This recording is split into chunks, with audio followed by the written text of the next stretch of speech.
নমস্কার বন্ধুরা, মিষ্টু রান্নাঘরে তোমাদের স্বাগত জানিয়ে শুরু করছি আমার আজকের রেসিপি। আমার আজকের রেসিপি হলো নতুন আলুর নরম তুলতুলে রসালো আলুর পিঠে।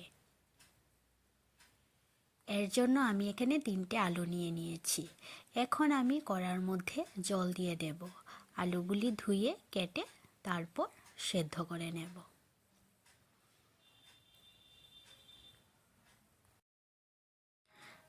আলুগুলি খুব ভালোভাবে সেদ্ধ করে নিতে হবে, কম সিদ্ধ হলে পিঠেগুলি ভালো হবে না।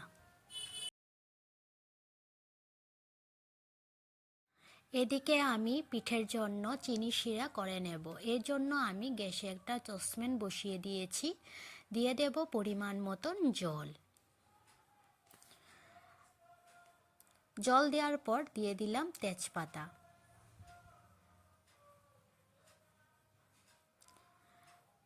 তারপর দিয়ে দেব 2 বাটি চিনি। তারপর জলটাকে ফুটতে দেব। চামচ দিয়ে আমি নেড়ে দেব যাতে চিনিগুলি গলে যায়।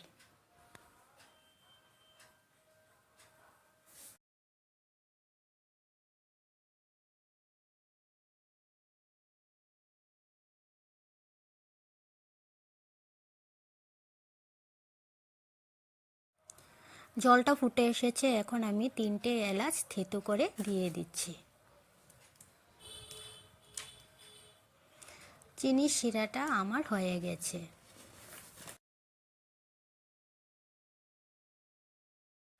আলুগুলি খুব ভালোভাবে সেদ্ধ হয়ে গেছে। এখন আমি আলুগুলিকে থালায় তুলে নেব।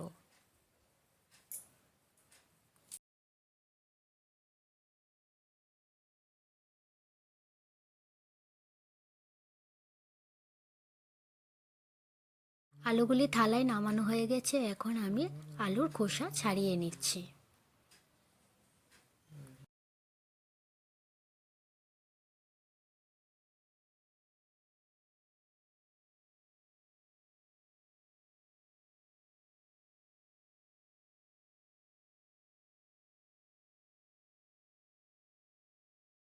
আলুর খোসা ছাড়ানো হয়ে গেছে। এখন আমি আলুগুলিকে খুব ভালোভাবে মেখে নেব।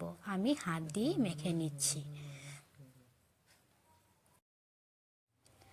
আলুর পিঠে বানানোর জন্য এই সেদ্ধ আলু খুব ভালোভাবে প্লেন করে মেখে নিতে হবে। এমনভাবে মেখে নিতে হবে যাতে আলুর ছোট ছোট অংশ না থাকে।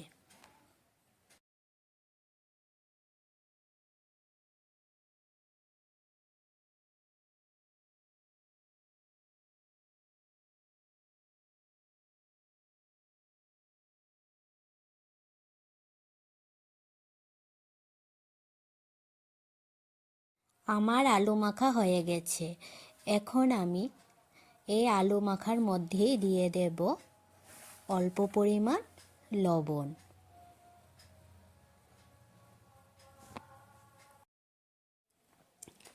এখন আমি আলু মাখার মধ্যে হাফ বাটির মতন ময়দা দিয়ে দেব। আলুর পিঠে বানানোর সময় কম ময়দা দিতে হয়। আলু মাখার সময় যত ময়দা দেওয়া হবে ততই লাগবে, কিন্তু বেশি ময়দা দিলে আলুর পিঠে শক্ত হয়ে যাবে, রস ঢুকবে না। এই জন্য কম ময়দা দিতে হয় যাতে পিঠেগুলি নরম থাকে আর ভালোভাবে রস ঢুকে।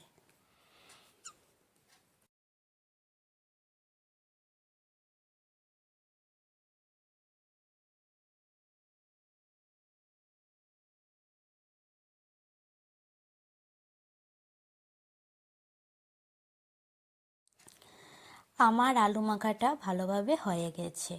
এখন আমি এই আলু মাখাটার থেকে অল্প অল্প অংশ নিয়ে বলের মতন বানিয়ে নেব। এই বলগুলি বানানোর সময় হাতে লেগে যেতে পারে, এই জন্য তোমরা তেল বা ময়দা নিতে পারো। তেল বা ময়দা নিয়ে হাতে লাগিয়ে বানালে তাহলে হাতের মধ্যে লেগে যাবে না, বলগুলি বানাতে সুবিধে হবে। আমি আলুর পিঠেগুলি একটু লম্বা লম্বা করে বানাচ্ছি।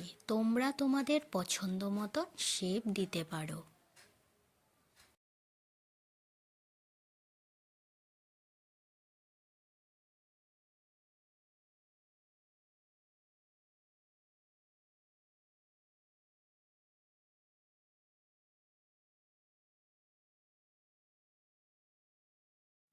আলুর পিঠেগুলি আমার বানানো হয়ে গেছে। আমি উপরে হালকা ময়দা ছিটিয়ে দিয়েছি যাতে পিঠেগুলি না লেগে যায়।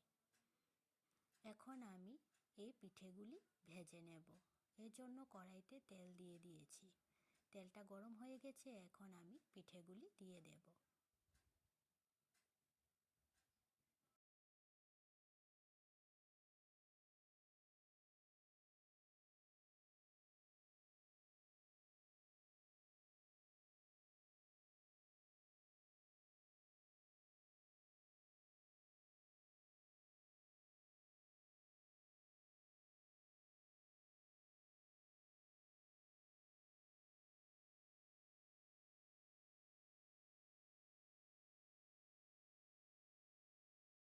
আলুর পিঠেগুলি ভাজা হয়ে গেছে। এখন আমি পিঠেগুলি তুলে আমি যে শিরাটা বানিয়েছি সেটার মধ্যে ঢেলে দেব।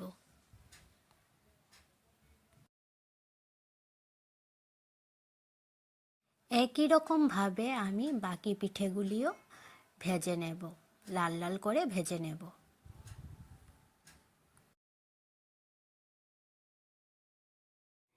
একবার এইভাবে আলুর পিঠে বানিয়ে দেখতে পারো। খুব কম সময়ে এই আলুর পিঠে বানানো যায়, আর খেতে খেতে তো খুব টেস্টি হয়।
সবগুলি পিঠে আমি একই রকমভাবে ভেজে তারপর শিরার মধ্যে তুলে নিয়েছি।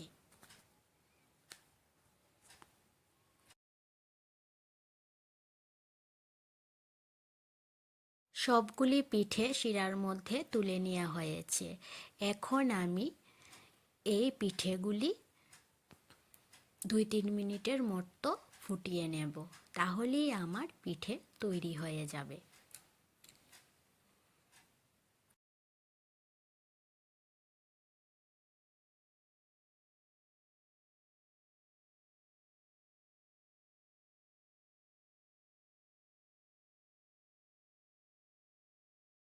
আলুর পিঠেগুলি আমার 2-3 মিনিট ফোটানো হয়ে গেছে। আমার আলুর পিঠেগুলিও রেডি হয়ে গেছে। আমার ভিডিওটি যদি ভালো লেগে থাকে তাহলে লাইক আর সাবস্ক্রাইব করে দেবে।